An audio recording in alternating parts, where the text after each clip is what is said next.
Nobel পুরস্কার ১৯০১ খ্রিস্টাব্দে প্রবর্তিত একটি আন্তর্জাতিক পুরস্কার, যা ওই বছর থেকে সারা বিশ্বের বিভিন্ন ব্যক্তি ও প্রতিষ্ঠানকে সফল ও অনন্য সাধারণ গবেষণা ও উদ্ভাবন বা মানব কল্যাণমূলক তুলনারহিত কর্মকাণ্ডের জন্য প্রদান করা হচ্ছে।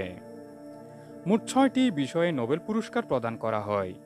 বিষয়গুলো হচ্ছে পদার্থবিজ্ঞান, রসায়ন, চিকিৎসাশাস্ত্র, সাহিত্য, শান্তি এবং অর্থনীতি।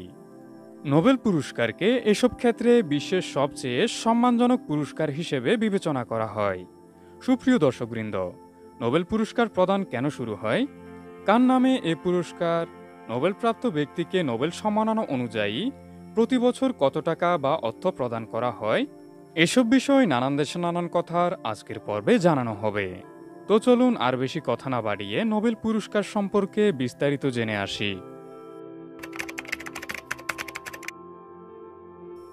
আলফ্রেড নোবেল ১৮৩৩ সালের ২১শে অক্টোবর সুইডেনের স্টকহোমে একটি প্রকৌশলী পরিবারে জন্মগ্রহণ করেন। তিনি একাধারে রসায়নবিদ, প্রকৌশলী ও একজন উদ্ভাবক ছিলেন। ১৮৯৪ সালে তিনি একটি বফল লোহা ও ইস্পাত কারখানা ক্রয় করেন, যা পরবর্তীতে একটি অন্যতম অস্ত্র কারখানায় পরিণত করেন তিনি। আলফ্রেড নোবেল সর্বপ্রথম ব্যালিস্টিক উদ্ভাবন করেন, যা সারা বিশ্বব্যাপী দোঁয়াবিহীন সামরিক বিস্ফোরক হিসেবে ব্যবহৃত হয়। তার ৩৫৫টি উদ্ভাবনের মাধ্যমে তিনি জীবদ্দশায় প্রচুর ধন সম্পদের মালিক হন, যার মধ্যে সবচেয়ে উল্লেখযোগ্য ছিল ডিনামাইট। ১৮৮৮ সালে তিনি মৃতদের একটি তালিকা দেখে অবাক হয়ে যান, যা একটি ফরাসি পত্রিকা এ মার্চেন্ট অফ ডেথ হু ড্যাডে প্রকাশিত হয়। তিনি দেখেন যে প্রতিটি প্রাণীর মতো মানুষও মরণশীল এবং তা ঘটে চলেছে প্রতিনিয়ত। নোবেলের ভাই লুকবিট মারা যাওয়ার ঘটনাটি নোবেলকে তালিকাটির কথা আরও ভাবিয়ে তোলে। আলফ্রেড নোবেল ভাবেন তাকে এমন কোনো কাজ করতে হবে যাতে করে তিনি ইতিহাসে স্মরণীয় হয়ে থাকতে পারে। ১০ ডিসেম্বর ১৮৯৬ সালে আলফ্রেড নোবেল তার নিজ গ্রাম স্যান রিমো, ইতালিতে মৃত্যুবরণ করেন। সে সময় তার বয়স হয়েছিল ৬৩ বছর। আলফ্রেড নোবেল তার জীবদ্দশায় অনেকগুলো উইল লিখে গিয়েছিল, আর সর্বশেষ উইলটি লিখে গিয়েছিলেন তিনি তার মৃত্যুর মাত্র ১ বছর আগে, অর্থাৎ ১৮৯৫ সালের ২৭শে নভেম্বর, এবং স্থানটি ছিল প্যারিসে অবস্থিত সুইডিশ নরওয়ের ক্লাবে। পুরো বিশ্ববাসীকে অবাক করে দেয় তার সর্বশেষ উইলটি। আলফ্রেড নোবেল তার শেষ উইলে উল্লেখ করেন যে তার সকল সম্পদ পুরস্কার আকারে দেয়া হবে যারা পদার্থ, রসায়ন, চিকিৎসা, শান্তি ও সাহিত্য বৃহত্তর মানবতার কাজ করবেন। তিনি তার মোট সম্পদের ৯৪% এই ৬টি পুরস্কারের জন্য উইল করেন। এ সম্পত্তির হার হল ৩১ মিলিয়ন সুইডিশ ক্রোনা। ২৬ এপ্রিল ১৮৯৭ আগ পর্যন্ত সন্দেহ প্রবণতার জন্য নরওয়ে থেকে এই উইল অনুমোদন করা হয়নি। তার উইলের সমন্বয়কারী রগনাস সোলম্যান ও রুডলেফ লিলজেকুইস্ট নোবেল ফাউন্ডেশন তৈরি করেন, যার কাজ নোবেলের সম্পদের রক্ষণাবেক্ষণ ও নোবেল পুরস্কার অনুষ্ঠানের আয়োজন করা।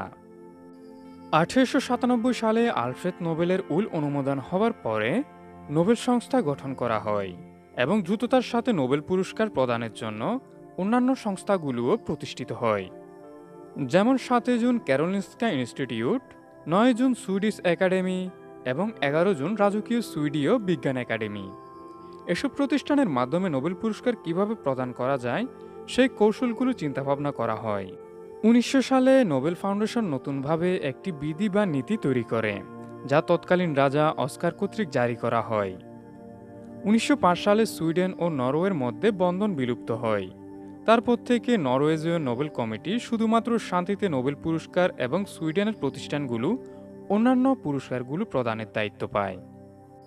যখন নোবেল ফাউন্ডেশন ও তার নীতিমালাগুলো চূড়ান্ত হলো, তখন থেকে নোবেল কমিটি প্রথম পুরস্কারের জন্য মনোনয়ন সংগ্রহ করা শুরু করে। পরবর্তীতে তারা প্রাথমিকভাবে নির্বাচিত প্রার্থীদের একটি তালিকা পুরস্কার প্রদানকারী সংস্থাগুলোকে দেয়। প্রকৃতপক্ষে নরওয়েজীয় নোবেল কমিটি জর্জ জনস্টান জনসন এবং জোহানেস স্টিনের মতো বিখ্যাত ব্যক্তিদের নোবেল শান্তি পুরস্কার প্রদানের জন্য নিয়োগ দেয়। ১৯০১ সাল থেকে এখনো পর্যন্ত চলছে নোবেল পুরস্কার প্রদানের কার্যক্রম, যদিও ১৯৩৮ ও ১৯৩৯ সালে অ্যাডলফ হিটলার জার্মানির ৩ জন পুরস্কারপ্রাপ্তকে তাদের পুরস্কার নেওয়া থেকে বিরত থাকতে বলেন। এই তিনজন ব্যক্তি ছিলেন রিচার্ড কুন, গাহার্ড ডোমাক ও অ্যাডলফ ফ্রেডরিক জোহান বুতেন। তবে পরবর্তীতে এরা পুরস্কার গ্রহণ করে। দ্বিতীয় বিশ্বযুদ্ধের সময় সুইডেন ছিল নিরপেক্ষ ভূমিকায়। তারপরও সে সময় নোবেল পুরস্কার অনিয়মিতভাবে দেয়া হয়েছিল। 1939 সালে শান্তি পুরস্কার প্রদান করা হয়নি। নরওয়ের উপর জার্মানির অন্যায্য অধিকারের জন্য এই ক্ষেত্রে 1940 থেকে 42 সাল পর্যন্ত কোনো পুরস্কার প্রদান করা হয়নি। এ বছরগুলোতে সাহিত্য ও শান্তি ছাড়া বাকি সব বিষয়গুলোর উপর পুরস্কার প্রদান করা হয়। নরওয়ে দখল থাকা অবস্থায় নরওয়েজীয় নোবেল কমিটির 3 জন সদস্যকে নির্বাসনে পাঠানো হয়। বাকি সদস্য এ থেকে তখনই মুক্তি লাভ করেন যখন নোবেল ফাউন্ডেশন এই বিবৃতি দিয়ে বলে যে অসলোতে গঠনকৃত কমিটি সুইডেনের আওতাধীন। সে সকল সদস্যরা কমিটির কার্যক্রম সচল রেখেছিল, যদিও কোনো পুরস্কার দেয়া হয়নি তখন। 1944 সালে নোবেল ফাউন্ডেশন 3 নির্বাসিত সদস্য সহ নিশ্চিত করে যে পুরস্কারের জন্য মনোনয়ন নেওয়া হয়েছিল এবং আবারও পুরস্কার প্রদান করা যেতে পারে। নোবেল পুরস্কারের মনোনয়ন গ্রহণ করার জন্য নির্দিষ্ট মনোনয়নপত্র রয়েছে। সমগ্র বিশ্ব থেকে নির্বাচিত 3000 জনকে এই মনোনয়নপত্র দেওয়া হয়, যাতে তারা তা পূরণ করে পুরস্কারের জন্য আবেদন করতে পারে। নোবেল শান্তি পুরস্কার নির্বাচনের জন্য এমন সব ব্যক্তিদের দায়িত্ব দেওয়া হয় যারা এই বিষয়ে বিশেষ কর্তৃত্বের দাবিদার। যে বছর পুরস্কার প্রদান করা হবে সে বছরের 21শে জানুয়ারি মনোনয়নপত্র প্রদানের শেষ তারিখ। এই 3000 ব্যক্তির মধ্যে নোবেল কমিটি 300 জনকে মনোনীত করে। মনোনীতদের নাম প্রকাশ করা হয় না, এমনকি তাদেরকে জানানো হয় না যে তারা মনোনীত হয়েছেন। একটি মজাদার বিষয় হচ্ছে যে মনোনয়নের এসব নথি পুরস্কার প্রদান থেকে 50 বছরের জন্য সংরক্ষণ করা হয়। যেমন 1963 সালে জানা যায় যে ব্রিটিশ সাহিত্যিক স্টার্জমোর 1913 সালের সাহিত্য নোবেল পুরস্কারের জন্য বাঙালি কবি রবীন্দ্রনাথ ঠাকুরকে মনোনয়ন দিয়েছিলেন। মনোনয়নের পরবর্তী ধাপ হচ্ছে নির্বাচন। নোবেল কমিটি বিশেষজ্ঞদের মতামতের উপর ভিত্তি করে একটি প্রতিবেদন প্রকাশ করে। প্রাথমিকভাবে বাছাইকৃত প্রার্থীদের তালিকা সহ এই প্রতিবেদনটি নোবেল পুরস্কার প্রদানের সংস্থাগুলোকে পাঠানো হয়। সংস্থাগুলোকে আধিক্য ভোটের মাধ্যমে প্রত্যেকটি বিষয়ে বিজয়ী নির্বাচিত করতে হয়।